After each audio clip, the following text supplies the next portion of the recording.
And welcome to today's show. And boy, do we have a great show. I am so glad that you're tuning in to listen to our interview today with Matthew Hanson. He is founder and president of Centennial.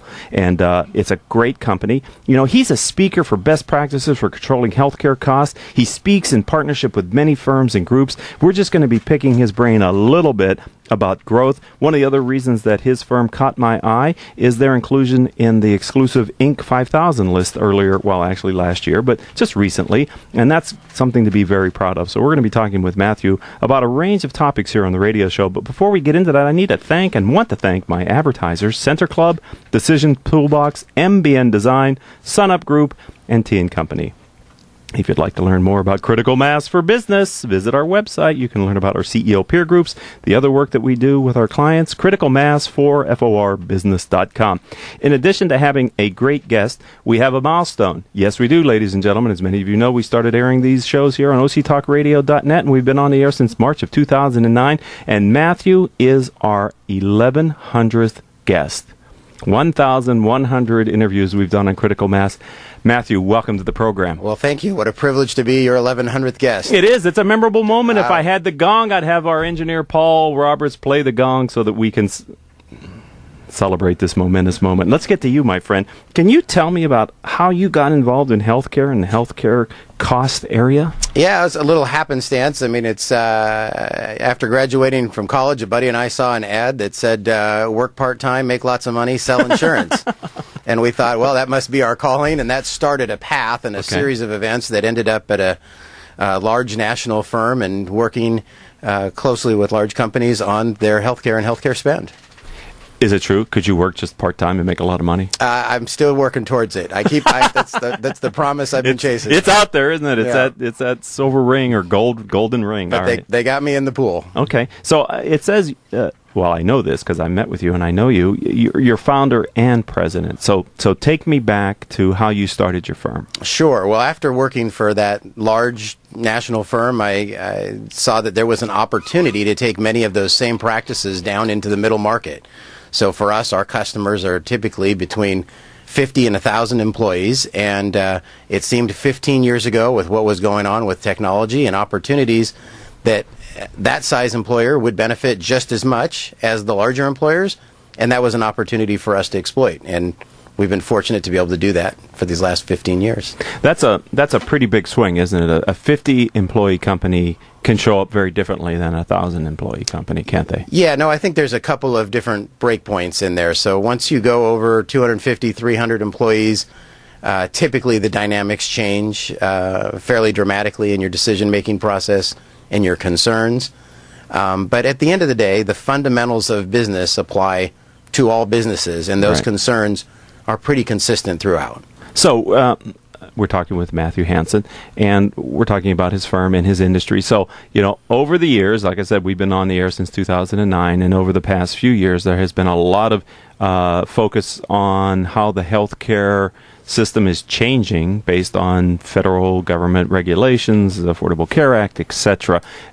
One of the things that I've noticed is people in your profession have become very popular because of the knowledge that you possess to help your clients figure out what's changing and what's required and what's not required. So tell me, how has something like large regulation affected your industry and you from the way you have to show up to be a trusted advisor for your clients? Yeah, I mean, it clearly is. We are in an industry that is in the midst of a significant transformation. And so we had to make a decision 5 years ago when the law passed. Were we going to be leaders in that and help lead our customers through understanding how to deal with it successfully, or put our head in the ground and hope that it went away like it had in the past? And we chose to invest heavily in our knowledge and our resources and our tools to help our customers and be good leaders for them, and that has served us exceptionally well. We're also sitting in one of the most dynamic marketplaces in Orange County. We have some of the best innovations and thought leaders and thinkers impacting the healthcare world right here in our backyard between St. Joseph's Hoag Health Alliance and numbers of others.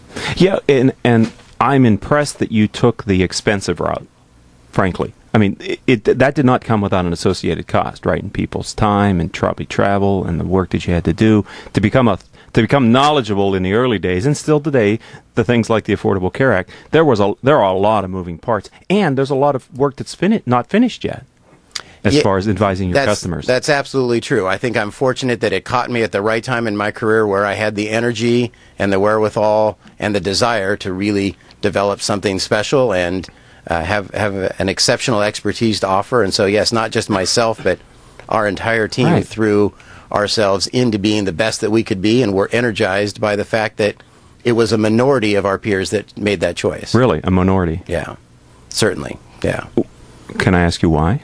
Well, I think our industry, it's been a great cottage industry. It's been a great business that one person could run out of their house and make a good living at just by maintaining certain relationships. And so, as you pointed out, it took a lot of investment in time and energy to be relevant to our customers, investments in our infrastructure, investments in the knowledge and caliber of our people, investments in technology, as I said.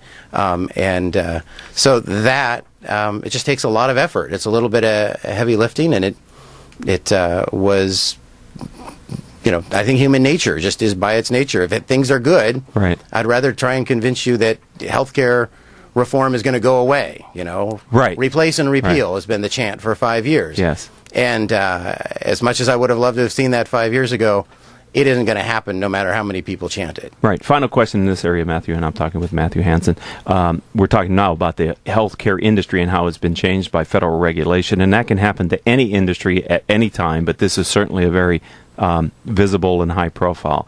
In the early days, and maybe even still today, the people that I saw, the service providers who were taking the mantle of education also had to be able to deal with anger from their customer base. Like they were the don't get mad at the messenger. I'm just trying to help you with the complexity of what's going on. How did you did you experience that at all, and how did you successfully navigate that? Yeah, it's a thoughtful observation when you consider that healthcare costs have been compounding for the last 10 years at nearly double-digit rates and have become one of the largest expenses on an employer's P&L. Oftentimes it's the third or fourth line item. Right. Yes, no, to show up for the 10th, 11th year in a row and say, hey, your rates are up 10% again, just doesn't fly. It doesn't fly for me as a business owner. So giving them tools and resources and an understanding of what makes that rate up, what is the opportunities they have to impact that rate so that they can make strategic business decisions to give themselves a competitive advantage in the marketplace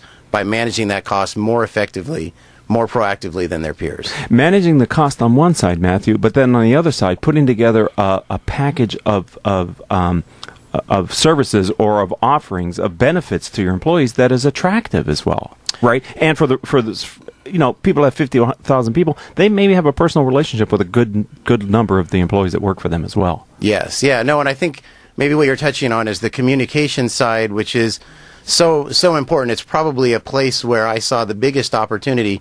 Towers Perrin did a study and said you could have the best benefits, but if you communicate it poorly, 25% of your people will value them.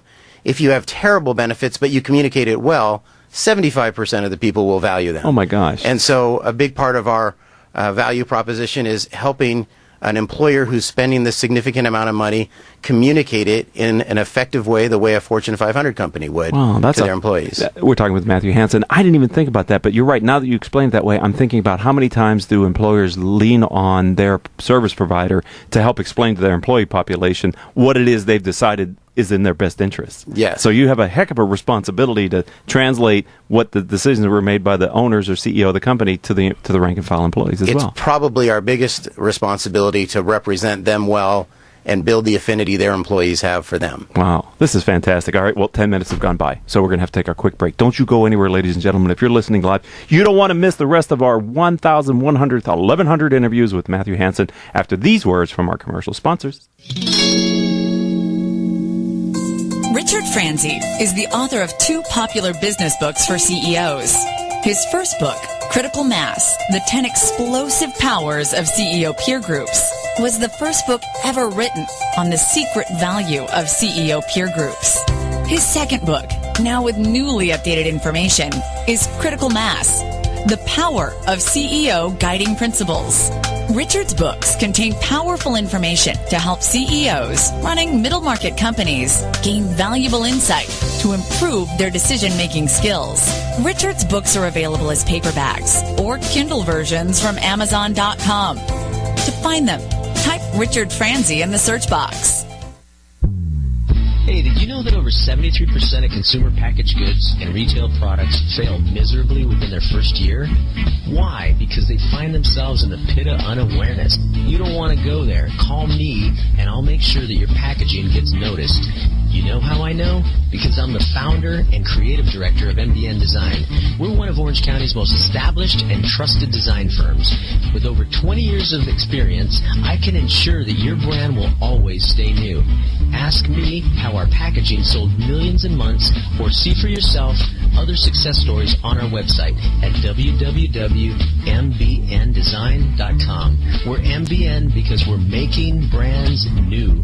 Call 714-458-8701 and talk to me, Hector Garcia. That's my cell, 714-458-8701. I'll be waiting for your call.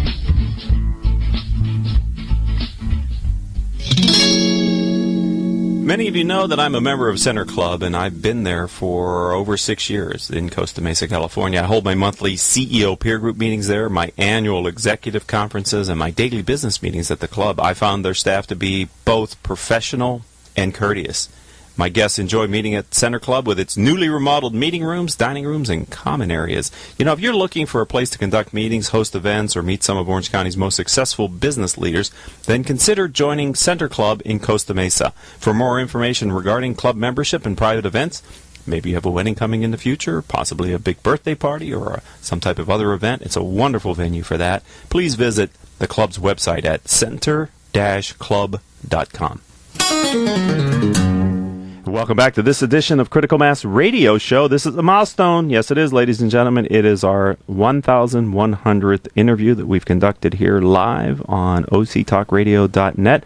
Our special guest today is Matthew Hanson. His company is a successful firm. He is the founder and president of Centennial, and he's also company has recently been selected as an elite group, the Inc. 5000, one of the Inc. 5000 firms in the country. So, tell me a little bit about what that means to you as the founder and president of your firm to be in that classification. Yeah, I think, we all grow up with the Inc. 500 and the Inc. 5000, and if you're in business and playing that game and that measuring stick, that's one of those places you'd like to see your company sometime arrive at. And so it was great to find out that we were well within the zone of qualifying for that.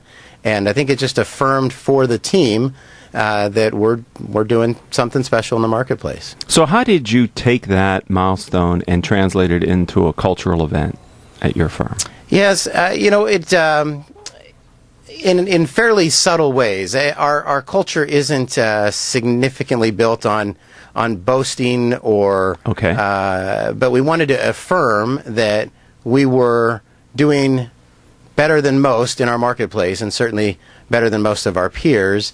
And so I think just letting the subtlety of the message settle in with our employees to feel confident that they're working at a great place that not only is going to be around for a while, but outside entities are ratifying that we're doing a good job. Right. And do you think now that you're on the list, is it something that you will again be considering in the next year as well? I think so. I think it's the wrong thing to focus on, though, quite honestly. I mean, if we focus on taking care, what got us on the list was focus on taking care of our customers, taking care of our employees, and serving our community. If we continue to do those things, I think the marketplace will reward us, and things, whether it's the Orange County Business Journal or the Inc. 5000, will continue to show up on those lists. But that's really not our objective. Wow, that's a really... Okay, teachable moment, ladies and gentlemen. I think, Matthew, thank you for saying that, because I think you can fall in love with those kind of external recognitions, and it can cause you to do things inside the business that are not what you naturally do, right? Absolutely, and lots of people have fallen off that list and ceased to exist as a business for that very reason. So right. Yes, I concur. So that leads me to ask you, as the founder and president of your firm, a growing, successful firm here in Orange County, what's a challenge that you and your executive team are facing? What is this year bringing to you that you are working on, and more important than maybe what the challenge is, what are you thinking about as a way to mitigate it or address it? Yeah, I think as we've grown and the number of employees we've had has grown, we've had to be very intentional about defining our culture. So knowing who we are, what our value proposition is in the marketplace, and being clear even in the interview process. I've come to the conclusion that if the clearer I can be, that will both attract and repel certain candidates, right, and both are good, as long as we're clear and true to who we are. I'm so glad you said that, Matthew, because many times in growing firms, they lose control of their culture by virtue of the HR department and who they're hiring. If you're not interviewing for fit, cultural fit, and you're a growing firm where you're bringing people in, you can find out one day, wow, we brought in a lot of people who weren't of the cultural fit that we had previous to this growth spurt or something. Yeah, so we're looking for people that have the character, competency, and cultural fit. That's kind of the three things in the grid. Character, competency, and cultural fit. Yes, and an early mentor told me that carrying the culture was one of my primary responsibilities as the president of the organization. And so I took Do you use stories to inform the employees of culture? Absolutely. I mean, stories, anytime we have positive affirmations from our customers to an individual employee, we'll share that across the organization, talking about our history, the successes that we've had. Anytime we've had an impact on an employee of one of our employers that is significant, where we've been able to intersect with them at a very pivotal time in their life and make a difference and be relevant, we want to continue to tell those stories, because I think that inspires all of us to look for more of those moments. It's interesting that we're having this conversation on culture, because I think if the CEO, president, founder, whatever the C-suite's, the boss's title is, if he or she isn't focused a part of their time on culture, then they're going to get a culture, but it may not be the culture that they had expected. And so you have to be, I think your word was intentional, you really have to. And you said earlier, in the interview process, it attracts but both repels. Yes. Can you tell me a little bit about the repelling part? Yeah, no, I think if you're clear, like we talk about being a young, ambitious, performance-oriented group. Not everybody wants to go to work in a young, ambitious, performance-oriented place. And if you don't, our place would not be very comfortable. We also have a value around generosity. And so that's one that's a little softer and more teachable. But certainly those first three, some people get in and they go, wow, this is clearly not who I am, and so I'm going to opt out. Mm-hmm. And that's okay. Right. Because in my experience, and I'm talking with Matthew Hanson, the employee may know before you do that they're not a good fit in your company. Yes. And then but they may have gone through the decision, well, I've only been here for 90 days or 30 days. I'm not going to go look for another job. What do I do, right? So if that's ever happened to you, where you've seen, an employee gets through the filter and they're there, but it's relatively early, is there any way that, what would you advise other CEOs running businesses if they have someone into their company that maybe isn't the cultural fit? How do you deal with that successfully? Well, I'm a firm believer that we want everybody who's there at Centennial to want to be there and to be becoming the best Rick or Matt that they can be. And if this isn't the spot, that's okay. We want to help them find that spot. And so we'll have honest conversations with people. They'll know if they're not measuring up, either from a performance standpoint or they don't fit. It won't be a surprise to them. And we'll genuinely help them find that next place. That is really a mature way to approach it. Right. Thank you. It is, but I mean, we're all human beings. We all deserve dignity. Right. And far be it for me to want to be in a position to try and hold somebody because it's to my benefit. Life's too short. Right. And we're at work too much not to be in a place that really fits well. Great. All right. Well, we have a few minutes left here on the radio show, and I can't let you get out of the Critical Mass radio show, especially the 1100th interview that we've done on this show over the years, without asking you our guiding principle question. As you know, we have a book series of answers from guests about their guiding principle. So I'll do the run up to it.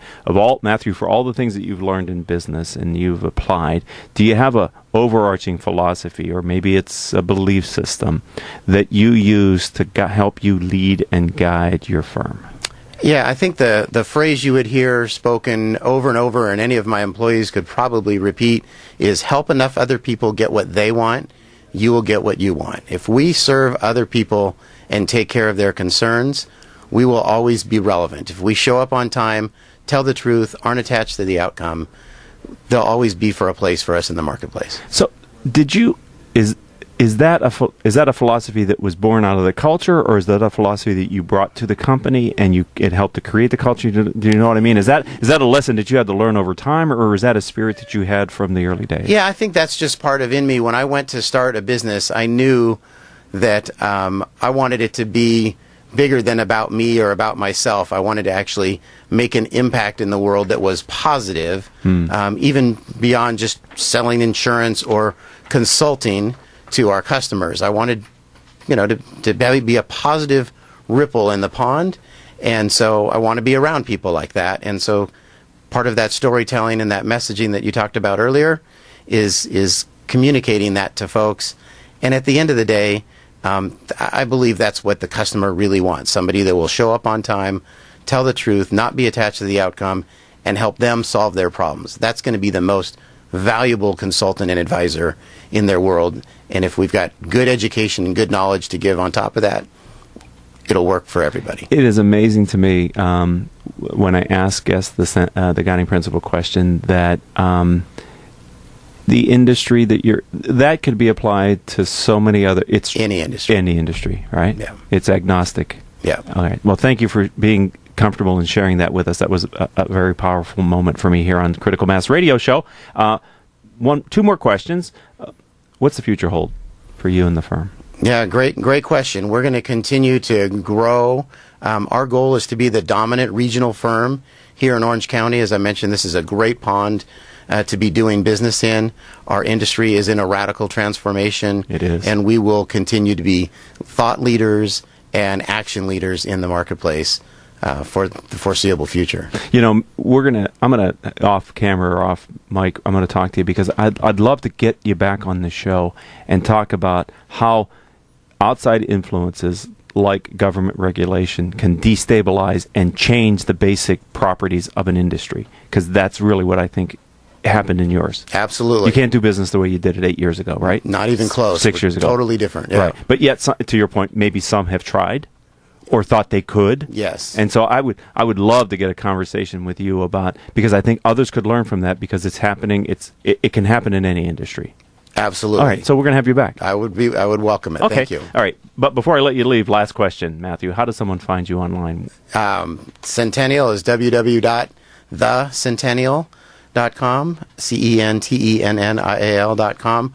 We're easy to find, and we're grateful for the opportunity that you gave us to be with you today. Thank you, Rick. Oh, you're welcome. I've been looking forward to this interview since I first met you. And, one of the things that I noticed is that you carry the message of education to your site. So if people want to learn, and people that listen to the show tend to be lifelong learners, there's good information and content available for them about what you do on your website. It's not just a brochure kind of a thing, right? Absolutely. So you've made an investment and a commitment to the website. It should tell our story just like we would with a new hire employee. It should tell our story, and people will either find they're attracted or repelled, and either one's good. All right. Well, you hit the center of the bullseye. I was hoping that I knew we were going to have a great interview because I know you, and this is a big interview for me, being a milestone event. So, ladies and gentlemen, we're going to take a very short commercial break, and when we come back, Kevin McCourty will be our guest. We're going to be talking about his book, The Innovator's Playbook.